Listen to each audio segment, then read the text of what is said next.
इस पार्ट की स्टार्टिंग भी वहीं से होती है जहां युहाओ सी गॉड पवेलियन से बाहर निकल कर आता है और तांग सेक्ट की तरफ जाने लगता है। और इस टाइम में युहाओ थोड़ा सा एक्साइटेड दिखाई दे रहा था और साथ में अनकंफर्टेबल भी। उसे सबसे ज्यादा डर यही था कि तांग वूटोंग और डोंगर अलग अलग पर्सन ना निकले, और ऐसे ही सोचते हुए युहाओ तुरंत ही तांग सेक्ट में लौट जाता है। और तांग सेक्ट में बेबे जो काफी टाइम पहले ही वहाँ पे आ गया था, उसने सभी को इन्फॉर्म कर चुका था कि युहाओ यहाँ पे आने वाला है। इसीलिए तांग सेक्ट के सभी मेंबर्स भी युहाओ का ही आने का इंतजार कर रहे थे। और जैसे ही युहाओ तांग सेक्ट के अंदर पैर को रखता है तो सबसे पहले जू सांसी उसे गले लगाता है, जबकि युहाओ कहता है कि तो ठीक है, आप मुझे जाने दे सकते हैं। तो जू सांसी भी युहाओ को छोड़ते हुए कहता है कि लिटिल जूनियर ब्रदर, तुम्हें भी तांग वूटोंग के बारे में पता चल ही गया होगा, वो तो ऑलमोस्ट डोंगर के जैसे ही दिखती है। आखिर ये सब क्या चल रहा है? पहले डोंगर, उसके बाद वांग क्वियर और अब तांग वूटोंग। अब मुझे तुम ये तो मत बताना कि वो लोग ट्रिपलेट्स है। और जब जू सांसी ट्रिपलेट्स वाली बात को बोलता है तो उसके मुंह से ऑलरेडी लार टपकने लगी थी। और इसके कुछ ही सेकंड्स के बाद वो काफी जोरों से चिल्लाता है क्योंकि उसकी एक कानों को एक डेलिकेट हाथों ने अपनी तरफ खींच के रखा था। फिर जांग ननन गुस्से में कहती है कि आखिर तुम अभी ये क्या सोच रहे थे? जिसे सुनकर जू सांसी जल्दी से कहता है कि मैं ऐसा करने की हिम्मत भी नहीं कर सकता हूँ। तुम ट्रिपलेट्स की तो बात ही छोड़ो, अगर वो लोग 10 भी होते तो भी वो लोग तुमसे कंपेयर कर नहीं सकते थे। युहाओ, तुम देखो तो तुम्हारे आने के साथ ही तुम्हारी वजह से हम दोनों के बीच में लड़ाई हो गई है। जिस पर युहाओ भी कहता है कि इसमें मेरा कुछ भी लेना देना नहीं है, ये आपकी ही प्रॉब्लम है। फिर बेबे स्माइल के साथ युहाओ से पूछता है कि लिटिल जूनियर ब्रदर, क्या अब तुम यहाँ से लौटने वाले हो? तो युहाओ भी नोट करते हुए कहता है कि हाँ, मैं कल यहाँ से दोबारा से फ्रंट लाइन में जाने वाला हूँ। एल्डर जुआन लाओ ने मुझे फ्रंट लाइन में जाकर स्टार लो एम्पायर की मदद करने के लिए कहा है, और उन्होंने मुझे सन मून एम्पायर से कुछ सोल टूल को चुराने के लिए भी कहा है। और हाँ, अभी मैं एक सर्वेलेंस सोल टूल को भी लाया हूँ। बाद में मैं टीचर जुवान जीवेन को ये भेज दूंगा। जिस पर बेबे चिंता करते हुए कहता है कि लिटिल जूनियर ब्रदर, तुम हमेशा यहाँ वहाँ भागते रहते हो, क्या ये तुम्हारे कल्टीवेशन को डीले नहीं करेगा? उससे भी बढ़कर फ्रंट लाइन काफी ज्यादा ही खतरनाक है। क्या होगा अगर दोबारा से डेथ गेट जिसके बारे में तुम बात कर रहे थे वो फायर हो गया तो? जिस पर युहाओ भी कहता है कि मुझे डेथ गेट से उतना भी ज्यादा डर नहीं है। जब से वांग क्वियर ने मेरे लिए सैक्रिफाइस करा है तब से मेरे पास उसकी डेस्टिनी की पावर आ गई है, इसलिए मुझे इससे डरने की कोई भी जरूरत नहीं है। इवन ट्रांसेंडेड 99 लेवल के पावर हाउस भी मेरे लिए परेशानी खड़ी नहीं कर सकते हैं। और मेरी एनालिसिस के हिसाब से डेथ गेट सिर्फ 5000 मीटर तक ही अफेक्ट कर सकता है। इसीलिए अभी के लिए मेरा मकसद ये भी है कि फ्रंट लाइन में जाकर डेथ गेट के बारे में इन्वेस्टिगेट कर सकूं। तो बेबे शॉक्ड होकर कहता है कि little junior brother, death gate soul tool को डेथ गॉड डुलियो इस्तेमाल करते हैं।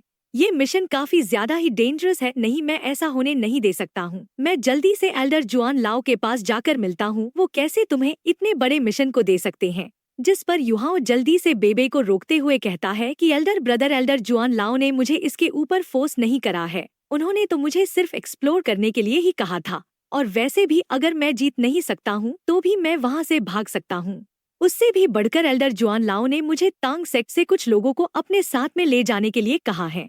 और युहाओ ऐसे ही उन सारी बातों के बारे में बता देता है जो एल्डर जुआन लाओ ने युहाओ को बताया था, जिसे सुनकर बेबे कुछ भी नहीं बोल पाता है, जबकि जू सांसी एक्साइटेड होकर नाचने लगा था। और वो खुश होते हुए कहता है कि ये तो काफी अच्छा बात है, अब मैं फाइनली श्रेक सिटी को छोड़ सकता हूँ। लिटिल जूनियर ब्रदर, क्या तुम्हें पता है मैं यहाँ पे कितना ज्यादा बोर हो चुका था? मैं पास्ट के कुछ टाइम से बेबे को ही तांग सेक्ट को संभालने के लिए मदद कर रहा था, जो कि मेरे लिए काफी ज्यादा ही अनोइंग भी हो चुका था। इसलिए बैटलफील्ड में कदम रखना सबसे ज्यादा अच्छा रहेगा। और हाँ, मेरी सोल पावर भी ऑलरेडी 70 लेवल पर पहुंच चुकी है। क्या तुम मुझे एक सूटेबल स्पिरिट पाने के लिए मदद करोगे? जब हम लौटेंगे तुम मुझे स्पिरिट पगोड़ा में ले जाकर मुझे स्पिरिट दिलाने में मदद करना, क्योंकि उस टाइम में जियांग ननन भी ऑलरेडी लेवल 70 पर ब्रेक थ्रू कर चुकी होगी। मुझे एक काफी प्यारा और स्मार्ट स्पिरिट चाहिए। जिसे सुनकर युहाओ काफी हैरान होता है, क्योंकि सभी लोग काफी तेजी में कल्टिवेट कर रहे थे। फिर युहाओ बेबे को भी उसके कल्टीवेशन के बारे में पूछता है, जिस पर बेबे भी जवाब देते हुए कहता है कि मैं भी इसकी तरह ही सेम लेवल पर ही हूँ, मुझे भी एक स्पिरिट की जरूरत है। अगर तुम यहाँ पे टाइम में लौट कर नहीं आते हो तो हमें ही स्पिरिट पगोड़ा में जाना होगा। और हाँ, केतु भी लेवल 70 पर पहुँच चुका है। और भाई लोग, लव क्वायरिंग यिंग यांग वैली के टेस्ट को पास करने के बाद सभी लोग लेवल 70 पर पहुँच चुके थे। सिर्फ शाओ शाओ इन सभी लोगों से पीछे रह गई थी। फिर युहाओ कहता है कि क्यों ना हम स्पिरिट पगोड़ा की वजह डायरेक्टली स्टार डू फॉरेस्ट में ही चले जाए और स्टार डू फॉरेस्ट में ही जाकर सूटेबल सोल बीस्ट और स्पिरिट को ढूंढे, क्योंकि यही सबसे ज्यादा सूटेबल रहेगा। जिस पर जू सांसी भी अग्री करते हुए कहता है हाँ बिल्कुल यही सबसे ज्यादा सूटेबल रहेगा, वैसे भी वो सोल बीस्ट तुम्हें हीरे की तरह ट्रीट करते हैं। जिस पर जियांग ननन कहती है क्या तुम थोड़ा सा अच्छे से बात कर सकते हो, आखिर तुम किस हीरे की बात कर रहे हो। युहाओ इतना ज्यादा केपेबल है कि युहाओ पूरे फॉरेस्ट की डेस्टिनी को कंट्रोल कर सकता है। फिर युहाओ सभी को कहता है तो फिर ये तय रहा, जबकि अभी के लिए हमारी सिचुएशन काफी ज्यादा ही क्रिटिकल है, इसलिए तांग सेक्ट को भी पावरफुल बनना ही होगा। जिस पर बेबे भी मान जाता है और वो युहाओ से एक बार टीचर जुआन जीवेन से मिलने के लिए कहता है, तो युहाओ भी इसके ऊपर अग्री करता है। और यहाँ पे इन सारी बातों के बारे में खत्म होने के बाद Yuhao directly soul engineer hall में चले जाता है और वहाँ पे वो पूरी रात जुआन जीवेन के साथ ही बिताता है। और युहाओ ने जुआन जीवेन को कुछ सोल टूल्स भी देता है, जबकि इसके बदले में युहाओ जुआन जीवेन से कुछ सोल टूल्स भी लेकर आया था। और अगली सुबह में सभी लोग एक ही जगह में इकट्ठे हो गए थे और वो लोग वहाँ से सबसे पहले एकेडमी में चले जाते हैं, क्योंकि स्टार डू फॉरेस्ट में जाने से पहले उन्हें एल्डर जुआन लाओ को भी रिपोर्ट करना था। वहाँ पे सिर्फ श्रेक 7 मॉन्स्टर्स में से सिर्फ डोंगर ही नहीं थी, और वहाँ पे तांग सेक्ट के मेंबर्स में से नान क्यू येगुई और जुइचेन खड़े थे। और फिर वो सभी ही सी गॉड पवेलियन आ जाते हैं। सी गॉड पवेलियन उनके सामने आ गई थी और सी गॉड लेक पर एक प्यारी सी लड़की खड़ी थी, दूर से उन्हें घूर रही थी। उसके लंबे गुलाबी नीले बाल स्कॉर्पियन ब्रेड्स में बंधे थे और वो उनके सिरों के साथ खेल रही थी। उसकी बड़ी सुंदर आंखें बोलती हुई लग रही थी, जैसे वो उन लोगों को देख रही हो जो लेक के ऊपर छलांग लगा रहे थे। वो सफेद वॉरियर रोब पहने थी जो उसके स्लेंडर और परफेक्ट फिगर को और भी खूबसूरत बना रहा था। उसके गुलाबी होंठ और फेस की चमक मॉर्निंग सन में गोल्डन रेडियंस की तरह चमक रही थी, और इसे देख युहाओ तुरंत ही स्टन रह गया था। युहाओ की यादों में वांग डोंगर के सारे पल घूम रहे और वो थोड़ा कंफ्यूज और दंग सा महसूस कर रहा था। लेकिन तभी जू सांसी युहाओ को देखकर वो थम गया होता है और अपनी सोल रिंग्स एक्टिवेट कर देता है, और उसकी 4th सोल रिंग में ब्लैक लाइट फ्लिकर होते ही तांग वूटोंग अचानक स्विच हो गई। तांग वूटोंग की नजरें ब्लर हो गई जैसे ही उसके आसपास सब बदल गया, और उसने खुद को लेक की सतह पर खड़ा पाया। और कोइंसिडेंस से युहाओ की नजरें तांग वूटोंग के सरप्राइज्ड फेस से मिल गई, जो अब पानी में गिर रही थी। युहाओ ने तुरंत अपने लेफ्ट लेग की सोल बोन एक्टिवेट किया। वो तांग वूटोंग से कुछ मीटर्स दूर था, लेकिन इंस्टेंट टेलीपोर्टेशन से उसके सामने आ गया और दोनों हाथों से उसके आर्म्स पकड़कर स्टेबलाइज कर दिया। उनकी नजरें टकराईं और युहाओ की आंखों में चमक थी। तांग वूटोंग थोड़ी स्टन थी, लेकिन उसके हाथों में उसकी पकड़ महसूस करके समहाउ वो सुरक्षित और काम महसूस करने लगी, भले ही वो अभी भी लेक की सतह पर लटक रही थी। और जैसे ही वो नीचे आए तो आइस ब्लॉक पर खड़े हो गए। तांग वूटोंग अपने होश में आई और उसने तुरंत फ्राउन करते हुए ग्राउल किया, मुझे छोड़ो। युहाओ ने इंस्टिंक्टिवली उसके हाथ छोड़ दिए। तांग वूटोंग ने गुस्से से उसे देखा और तुरंत हवा में सर्च करते हुए सी गॉड लेक की तरफ उड़ गई। वो भी सोल सेज थी और बिना मार्शल सोल रिलीज किए अपनी सोल पावर से हवा में उड़ सकती थी। बाकी सब अब सी गॉड पवेलियन पर पहुंच गए थे और उन्होंने देखा कि तांग वूटोंग वापस से सी गॉड लेक की तरफ उड़ गई और जू सांसी जल्दी से जियांग ननन के पीछे छिप गया, जो बोलता है, ये तो बस एक्सीडेंट था, मैंने पैनिक में गलती कर दी, बस एक्सीडेंट था। तांग वूटोंग ने सी गॉड लेक पर उतरते ही जू सांसी को अनफ्रेंडली नजरों से देखा और बोला, अगर नेक्स्ट टाइम होगा तो मैं तुम्हें मार दूंगी, उसने गुस्से में कहा। और फिर सी गॉड पवेलियन के अंदर की तरफ चली गई और युहाओ भी तुरंत सी गॉड लेक पर उतर गया। तभी जू सांसी बोलता है, छोटे जूनियर ब्रदर तो कैसा रहा, इतने क्लोज डिस्टेंस से इंटरैक्ट करने पर कुछ पता चला क्या? युहाओ ने हल्का सा सिर हिलाया और उसकी आंखों में वार्मथ और ग्रैटिट्यूड था और वो कहता है, वो डोंगर है।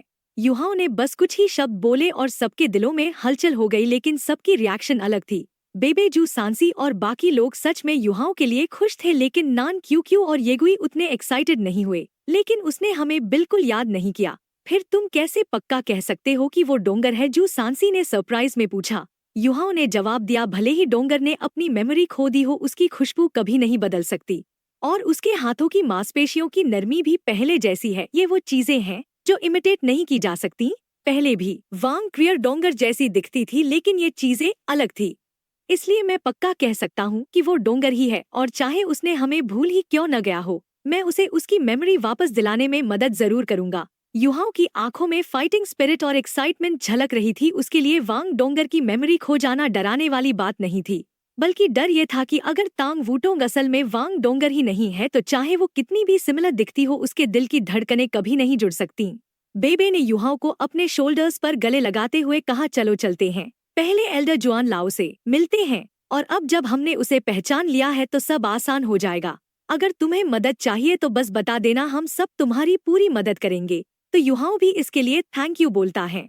और फिर सभी लोग सी गॉड पवेलियन पहुंच जाते हैं और कुछ लोग बाहर इंतजार कर रहे थे, जबकि युहाओ बेबे के साथ पवेलियन के अंदर चले जाता है, जहां एल्डर जुआन लाओ पहले से ही पवेलियन के अंदर इंतजार कर रहे थे। तांग वूटोंग उनके पीछे गुस्से में खड़ी थी और जैसे ही उसने युहाओ को देखा तुरंत अपना चेहरा घुमा लिया, और फिर युहाओ और बेबे एल्डर जुआन लाओ को ग्रीट करते हैं। एल्डर जुआन लाओ ने हल्की मुस्कान के साथ सिर हिलाया और पूछा, तैयार हो युहाओ? और बेबे, तुम भी यहाँ क्यों हो? तो बेबे बोलता है, एल्डर जुआन लाओ, हमारे कुछ मार्शल सोल मास्टर्स अब रैंक 70 तक पहुंच चुके हैं और हम चाहते हैं कि युहाओ हमें ग्रेट स्टार 2 फॉरेस्ट में ले जाए ताकि हम सोल बीस्ट ढूंढ सकें। एल्डर जुआन लाओ बहुत खुश होते हुए बोलते हैं, तुम और जू सांसी दोनों रैंक 70 पर पहुंच गए, ये तो बहुत बढ़िया खबर है। जियांग ननन भी रैंक 70 के करीब है। फिर एल्डर जुआन लाओ कहते हैं, तो फिर तुम लोग पहले फॉरेस्ट जा सकते हो, स्पिरिट पगोड़ा में एमरल्ड स्वान बीजी को ढूंढो और वो जरूरी इंतजाम कर देगी। मुझे पूरा भरोसा है कि युहाओ खुद आपके लिए स्पिरिट्स को ढूंढेगा। एल्डर जुआन लाओ ने युहाओ को एक लिफाफा दिया और बोले, ये दस्तावेज एकेडमी ने तुम्हारे लिए दिए हैं और ये तभी काम करेंगे जब तुम अपना नाम भर दोगे। इन्हें खोना नहीं क्योंकि इनमें एकेडमी के सोल इम्प्रिंट्स है और तुम्हें ये व्हाइट टाइगर ड्यूक को सीधे देना होगा। दाई योहिंग व्हाइट टाइगर ड्यूक के साथ है और वो तुम दोनों की मदद कर सकता है। फिर एल्डर जुआन लाओ कहते हैं, युहाओ तुम्हें याद रखना होगा कि बैटलफील्ड बहुत बदलता रहता है और कभी भी बदल सकता है, लेकिन किसी भी हालत में तुम्हें अपनी जान बचाने में कोई दिक्कत नहीं होनी चाहिए। अपनी एबिलिटीज का सही इस्तेमाल करो और जल्दीबाजी या इम्पल्सिव मत बनो। पर्सनल सेफ्टी सबसे जरूरी है, समझे? और साथ ही तुम बैटलफील्ड में स्पिरिट्स की ताकत भी दिखा सकते हो ताकि स्टार लुओ एम्पायर को स्पिरिट पगोड़ा के बारे में थोड़ी समझ हो। युहाओ ने गंभीर होकर एनवलोप को अपने पास रखा जैसे कोई कीमती खजाना हो। उसकी आइडेंटिटी अब बदल गई थी।